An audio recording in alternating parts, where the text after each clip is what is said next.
नमस्कार दोस्तों, all TT channel में आपका फिर से एक बार स्वागत है। आज मैं कई दिनों के बाद आप लोगों के बीच में इस वीडियो को लेकर के उपस्थित हुआ हूं, क्योंकि अभी जो देश का माहौल है वो बहुत ही गंभीर है और चिंतनीय है।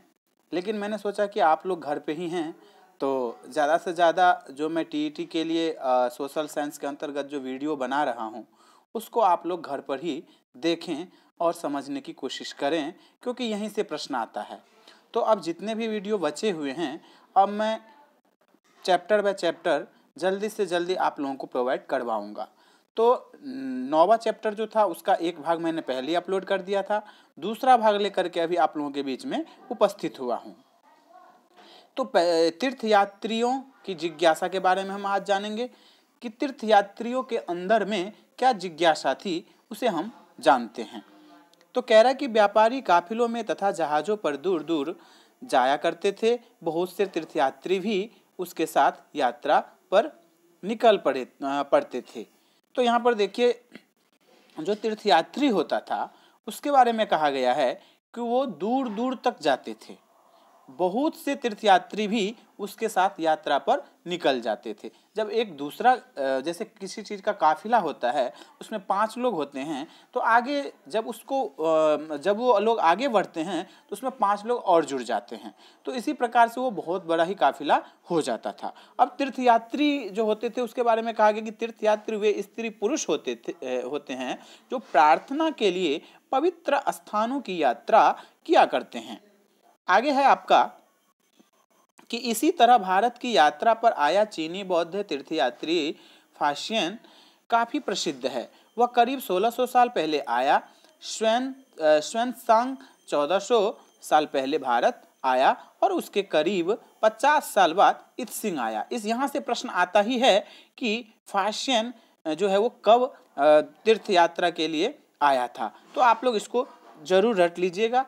और श्वेनसांग जो है वो कब आया था, इसके बारे में भी आप लोग यहाँ देख रहे हैं कि 1400 वर्ष, यहाँ पर 1600 वर्ष दिया गया है। और उन सभी के बाद जो है वो आपका 50 साल बाद इत्सिंग आया था। तो इन तीनों चीनी यात्रियों के बारे में आप लोग अच्छे से समझ लीजिए और इनको याद भी कर लीजिएगा। उसके बाद कह रहा है कि जीवन से जुड़ी जगहों और प्रसिद्ध मठों को देखने के लिए भारत आए थे ये लोग। इसमें से प्रत्येक तीर्थयात्री ने अपनी यात्रा का वर्णन लिखा और इन्होंने अपनी यात्रा के दौरान आई मुश्किलों के बारे में भी लिखा और इन यात्राओं में कई वर्ष लग जाया करते थे। जिन देशों और मठों को उन्होंने देखा उनके बारे में उन्होंने लिखा और उन किताबों के बारे में भी उन्होंने लिखा जिन्हें वे अपने साथ ले गए थे। अब फाशियन के बारे में कुछ जान लेते हैं। यहाँ से प्रश्न आता है, फाशियन चीन वापस कैसे लौटा। फाशियन ने अपने घर चीन वापस लौटने के लिए अपनी यात्रा बंगाल से शुरू की। कहाँ से यात्रा शुरू की? तो बंगाल से यात्रा शुरू की। वहाँ व्यापारियों के एक जहाज पर चढ़ा और मुश्किल से वे 2-3 दिन ही चल पाए थे कि एक समुद्री तूफान में फंस गए। व्यापारी अपने जहाज को डूबने से बचाने के लिए उसमें से अपने माल को फेंक करके जहाज को हल्का करने की कोशिश करने लगे। फाशियन ने भी अपने सामान को तो फेंक दिया, पर अपनी उन पांडुलिपियों और बौद्ध की मूर्तियों को नहीं फेंका जिन्हें उसने अपनी भारत यात्रा के दौरान संकलित की थी। अंततः कह रहा कि 13 दिनों के बाद आंधी रुकी और उसने समुद्र का वर्णन इस प्रकार से किया। और फाशियन जो है समुद्र का वर्णन किस प्रकार से किया, ये मैं आपको सुना रहा हूँ। देखिए, समुद्र असीम है, सूर्य, चांद या तारों की गति को देखें बिना यह पता लगा पाना असंभव है कि पूर्व किधर या पश्चिम किस दिशा में है। अगर बरसात और अंधेरा हो तो जहाज को हवा की रुख में ले जाने के लिए अलावा और कोई चारा ही नहीं बचता है। जावा पहुंचने में उसे 90 दिन से भी ज्यादा लगा। यदि इस प्रकार का वहां पर प्रश्न आ जाता है कि फाशियन को जावा पहुंचने में कितने दिनों का समय लगा, तो आप लोग वहां पर 90 दिन पे ही टिक लगाएंगे। वह 5 महीने के लिए रुका और इसके बाद दूसरे व्यापारी जहाज में चढ़कर वह फिर चीन गया। आगे यहाँ पर कह रहा है कि 76-77 में शीयन द्वारा मतलब फाशियन द्वारा तय किए गए रास्ते को ढूंढो, जो मानचित्र 6 है, उसके बारे में भी मैं आपको बताऊंगा। अब आगे कह रहा है कि xuanzang। अब xuanzang भूमार्ग से उत्तर पश्चिम और मध्य एशिया होकर चीन वापस लौटा। उसने सोने, चांदी और चंदन की लकड़ी की बनी बुद्ध की मूर्तियों या 600 से भी ज्यादा पांडुलिपियां एकत्र की थी और इन्हें वह 20 घोड़ों पर लाद करके ले गया। पर इसमें से 50 पांडुलिपियां उन समय खो गई जब सिंधु नदी पार करते हुए उसकी नाव उलट गई। अपने जीवन का बाकी हिस्सा उसने बची हुई पांडुलिपियों का संस्कृत से चीनी अनुवाद करने में लगा दिया। किससे चीनी में अनुवाद किया? संस्कृत भाषा से xuanzang जो है वो चीनी भाषाओं में अनुवाद करने में अपनी पूरी जिंदगी लगा दिया। आगे है नालंदा, शिक्षा का एक विशिष्ट केंद्र। xuanzang तथा अन्य तीर्थयात्रियों ने उन समय के सबसे प्रसिद्ध बौद्ध विद्या केंद्र नालंदा विहार में अध्ययन किया और उसने नालंदा के बारे में इस प्रकार लिखा। अब देखिए नालंदा के बारे में जो उसने अपनी मतलब जो सीखा था उसके बारे में जो उसने लिखा है उसके बारे में आपको बताना चाहता हूँ। यहाँ के शिक्षक योग्यता तथा बुद्धि में सबसे आगे। कौन कह रहा है? ये xuanzang कह रहा है। बुद्ध के उपदेशों का वह पूरी ईमानदारी से पालन करते हैं। मठ के नियम काफी सख्त हैं जिन्हें सबको मानना पड़ता है। पूरे दिन वाद विवाद चलते ही रहते हैं जिससे युवा और वृद्ध दोनों ही एक दूसरे की मदद करते हैं। विभिन्न शहरों से विद्वान लोग अपनी शंकाएं दूर करने आते हैं। नए आगंतुकों से पहले द्वारपाल ही कठिन प्रश्न पूछते हैं। देखिए किस प्रकार का था वहां का नियम कि जो भी बाहर से आता था उसे गार्ड जो आजकल होता है वही प्रश्न पूछता था और यदि वो उत्तर नहीं दे पाता था तो उसको अंदर नहीं जाने देता था।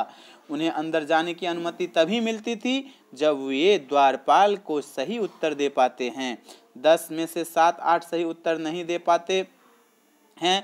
xuanzang नालंदा में क्यों पढ़ाना चाहता था? कारण बताओ। अब इसके बारे में भी हम जानेंगे। अभी जो पाठगत प्रश्न मतलब टॉपिक आ रहा है उसे ही हम समझते हैं। आगे है आपका भक्ति की शुरुआत। अब यहाँ पर भक्ति की शुरुआत के बारे में जानते हैं। इन्हीं दिनों देवी देवताओं का पूजा का चलन भी शुरू हुआ। बाद में हिंदू धर्म की यह प्रमुख पहचान बन गई। इसमें शिव, विष्णु और दुर्गा जैसे देवी देवता शामिल हैं। इन देवी देवताओं की पूजा भक्ति परंपरा के माध्यम से की जाती थी। भक्ति उस समय काफी लोकप्रिय परंपरा बन गई। किसी देवी या देवता के प्रति श्रद्धा को ही भक्ति कहा जाता है। भक्ति का पथ सबके लिए खुला है मतलब था, चाहे वह धनी हो या गरीब, ऊंची जाति का हो या नीची जाति का, स्त्री हो या पुरुष। भक्ति मार्ग की चर्चा हिंदुओं के पवित्र ग्रंथ भगवत गीता में ही की गई है। कहाँ की गई है? तो भगवत गीता में। किसकी वर्णन की गई है? तो भक्ति मार्ग की। भगवत गीता महाभारत का एक हिस्सा है। इस बात को भी आप लोगों को ध्यान रखना है कि भगवत गीता किसका हिस्सा है? तो महाभारत का।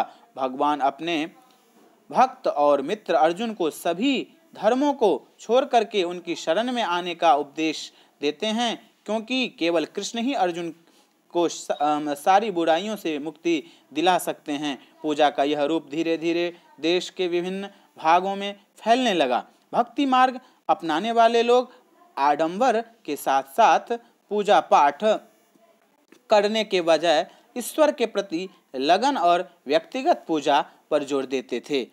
अब देख लीजिए यहाँ पर दो चीज जो कही गई है उसे आप ध्यान पूर्वक देख लीजिए। भक्ति मार्ग अपनाने वाले लोग आडंबर के साथ पूजा पाठ करने के बजाय ईश्वर के प्रति लगन और व्यक्तिगत पूजा पर जोर देते थे। भक्ति मार्ग अपनाने वाले का यह मानना है कि अगर अपने आराध्य देवी देवता की सच्चे मन से पूजा की जाए तो वह उसी रूप में दर्शन देंगे जिसमें भक्त उसे देखना चाहते हैं।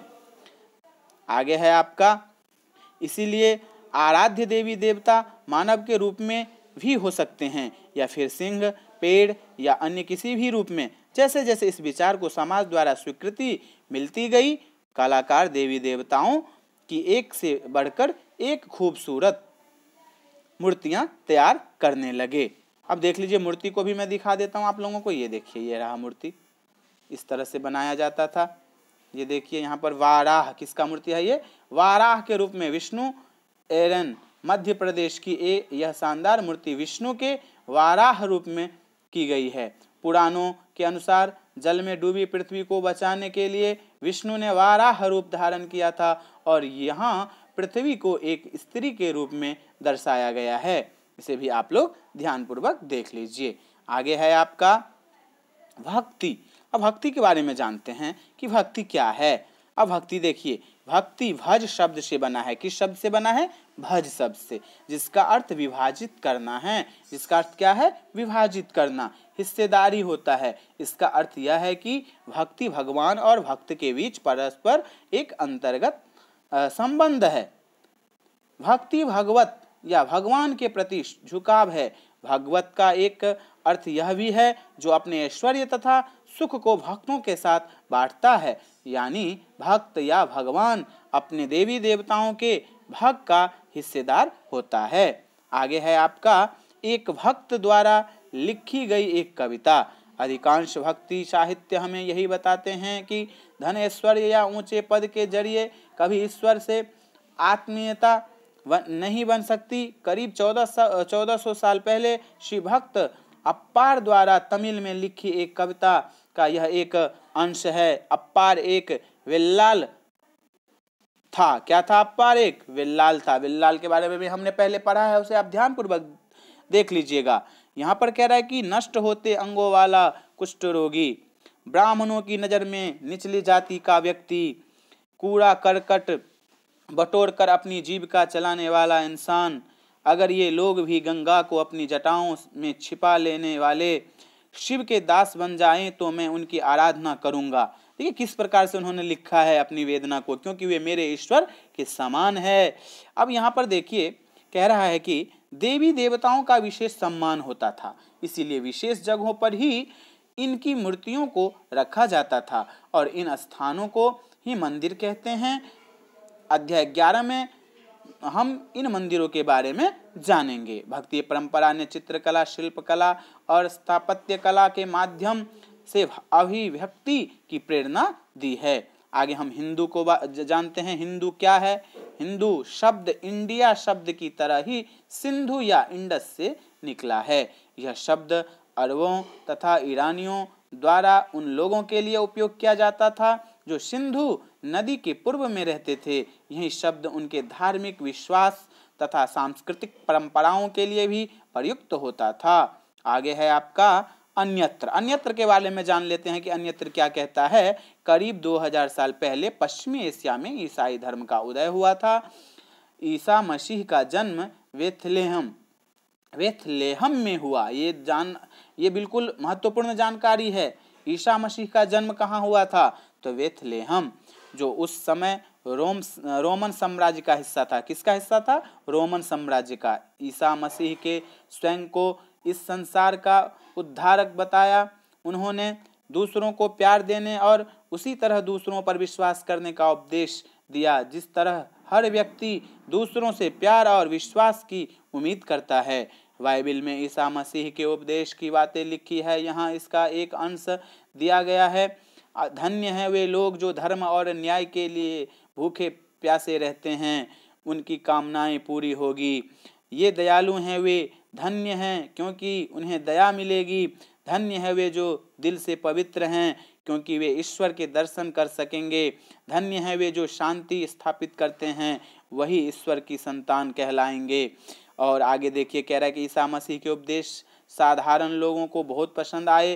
धीरे धीरे यह पश्चिमी एशिया, अफ्रीका तथा यूरोप में फैल गई। ईसा मसीह का मृत्यु के 100 सालों के अंदर ही भारतीय उपमहाद्वीप के पश्चिमी तट पर पहले ईसाई धर्म प्रचारक पश्चिमी एशिया से आए।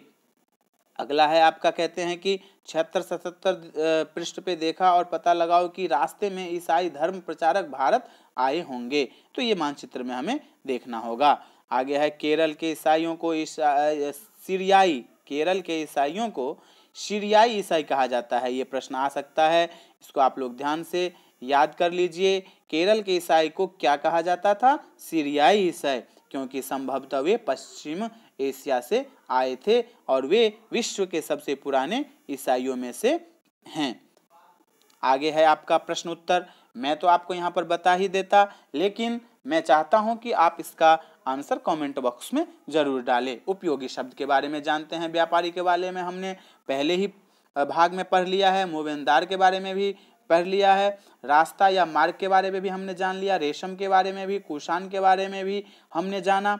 महायान के बारे में भी जाना। बोधिसत्व के बारे में भी जाना। थेरवाद के भी बारे में जाना। अभी हमने तीर्थयात्री के बारे में जाना है और भक्ति के बारे में जाना है। यदि हम अलग अलग इन सभी के बारे में अभी यहाँ आपको बताऊं तो वीडियो बहुत लंबी हो जाएगी। तो ये इनका सारा जो निचोड़ आंसर है वे आपका इसी चैप्टर के अंदर में है। तो आपको ध्यानपूर्वक इस चैप्टर को देखना चाहिए। चलिए थोड़ा सा आप देखते हैं इस प्रश्न के बारे में। निम्नलिखित के उपयुक्त जोड़े बनाओ।